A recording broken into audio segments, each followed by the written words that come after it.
Moving ahead now, Kenya's former and longest-serving president, Arap Moi, died on Tuesday at the age of 95.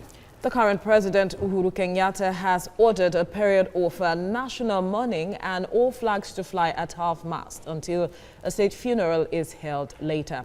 Mr. Moi ruled the East African nation for 24 years, longer than any other leader since independence. But his legacy of corruption continues to haunt the country.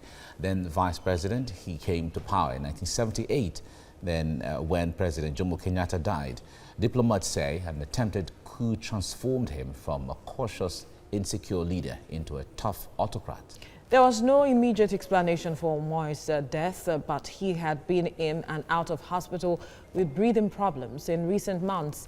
He is credited for keeping Kenya relatively stable compared with its troubled neighbors, and he worked for peace in the region. All right, joining us now is senior researcher Cyril Abako. Cyril, good morning, and thank you for joining us. Now, mixed reactions have trailed the death of the former president Arap Moi, especially for what he represented. I wonder for you, what is most remarkable, especially for what he did and what he stood for? Well, whether he personally wanted it or not, by the time his tenure as president came to an end, Kenya had become a multi-party state. It is highly debatable, even today. I mean, from yesterday, his death has brought back discussions around his legacy. And it's really a divisive one. It's really difficult to place it, to put it in one pocket, because the fact is, 2 years after he left office in 2004, he personally asked for forgiveness from those that he might have wronged while he was in office. That goes to tell you the enormity of. But like you also pointed out, I don't know if who should celebrate is okay, like the mood in Kenya today is that since after his political guts on the president, Uhuru Kenyatta announced the death, influential media houses, people have been singing his high praises, you know. But some people who lost parents, who lost children, especially who lost businesses, you know. The coup. Yes, they attempted coup. Yes, of course. Yeah, I'll come to that. You know, they do realize that there was a time when it wasn't so easy for them as Kenyans living in Kenya. But it was also a stabilizing force for some people in Kenya, as well as the neighboring EAC, that is Eastern Africa. So that's where, you know, it tends to come. But the fact is that this was one man who was a core loyalist to Jomo Kenyatta, who was a core party man. He came from the Kenyan African Development Union, KADU. When they merged with the Kenyan African National Union, the KANU party, it became one party, and then, you know, that party brought Kenyatta to power in 63 until he died in 78. He became president. Some people felt at that time that Arap Moi didn't have the charisma, the oratory to succeed a man as great as Jomo, the Mzee, you know. But he came into power. Raila Odinga has not denied, you know, up until today. After that whole coup of 1982, it gave Arap Moi room to push the army, to literally ground the Air Force. And so he became a de facto president. That was what gave him the real boldness and strength.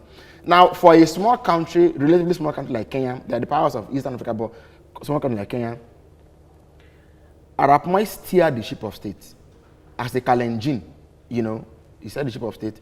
Up until 2002, when that election was to take place, he thought that Uhuru Kenyatta should personally succeed him.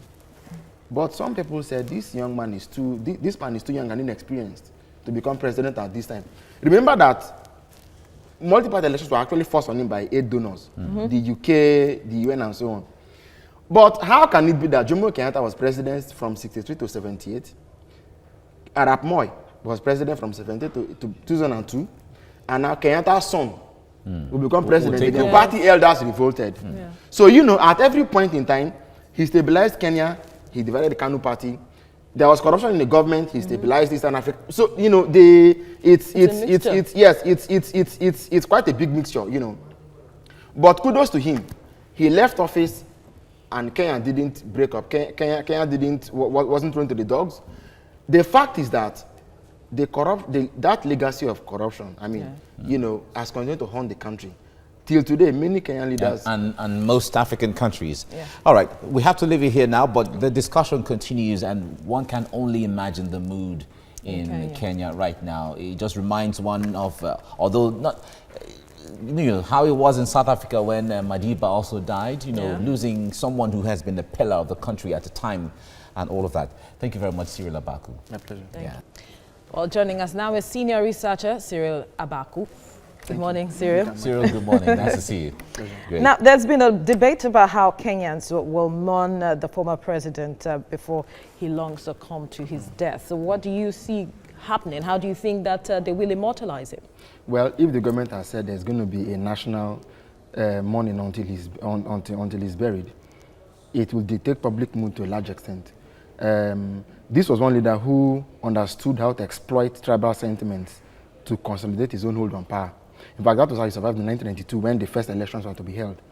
But apart from that, I think that if we want to properly situate how Kenyans should appreciate the man and, put him where he should belong in history, perhaps, just perhaps, the findings of the Truth and Justice Commission, which Uhuru Kenyatta set up shortly after he came to power in his first term, should be implemented, should be looked into, so that no leader can be perfect, really, but we can place each action against the consequence, and so that there can be healing, there can be closure to this whole thing. But I think that by and large, it will also help us achieve something. You know that as at when Moi was president of Kenya, in spite of the brutality and the corruption issues and so on, he was by far, he was better than a lot of his contemporaries on the continent. At that time. You know what I mean? Yeah. So it's only fair enough. It depends on how you're looking at it, from within or from without. So it has happened. He's passed on. The government prefers to see him as a hero. The Kenyan media, if you watch what they are, of course, nobody will say that his mother's soup is not sweet. So he was the former president. They are eulogizing him. But I think that by and large, he had his time as president, 22 years, longest serving president. They often refer to him as Inyanyo. Because what does that mean? Inyanyo means footsteps, because he said, look. He has left his footprints on the stand of time. But then, Cyril Abaku, let's leave it here now. Thank you. Thank you.